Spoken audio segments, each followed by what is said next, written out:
maybe you check it to see if it's the right temperature, and you do like this. So if it feels not hot, scorching on you here, but you can still feel that it's warm, then you are ready to mix in.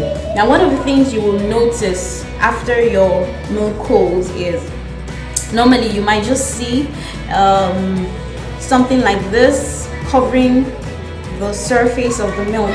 Just scoop it out, so it doesn't get to form lumps when your yogurt curdles up.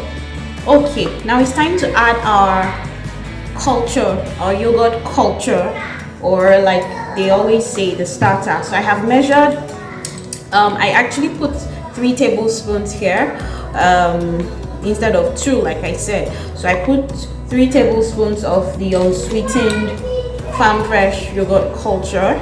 I added that in here. Now it's safer to put some of the warm milk into the yogurt. Put the warm milk into the yogurt instead of just turning the yogurt in there. That way it allows it to completely mix up and make sure that it gets right into the milk as you want that. So like this, and then you stir this up. Stir it up. Remember that the yogurt is already at room temperature. The yogurt has been out of the fridge all along, so to avoid any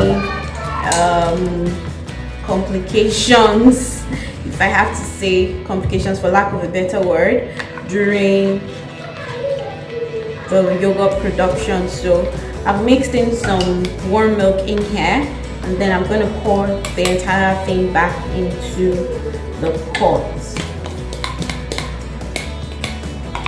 Okay, great.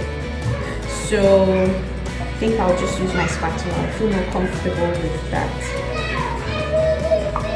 Okay, great. So just stir this, stir and stir and stir and stir, and then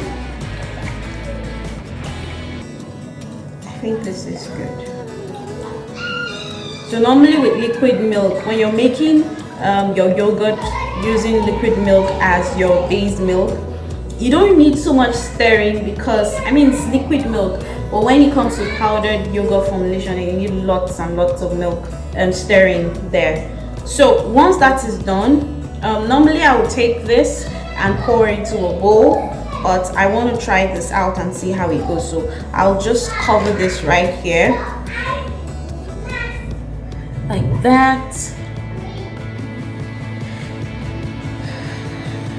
Okay, so we've added the yogurt culture, and here we have to store the mixture in a warm place. So it's very important that you ensure that once you go and store your milk, your warm milk, that's your milk that you added your starter into, when you're going to store it, you store it in a place that will be undisturbed, no moving around, shaking it here and there, and you store it in a very warm place.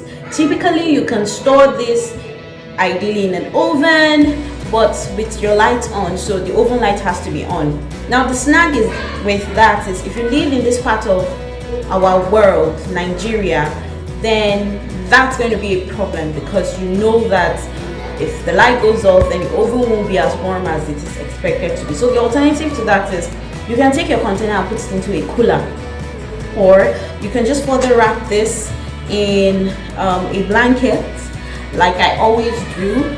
I would wrap mine in a blanket and store in my wardrobe. Yeah, I know it's ridiculous, but that's more or less the warmest part of the house. So you can, if you have a warmer part of the house, you can just take and store it right there, and then let's just, fingers crossed, see what will become of this in the next 6 to 8 hours. So place your mixture somewhere warm, let it sit for 6 to 8 hours, or until your yogurt is thick and tangy. So you wrap this in.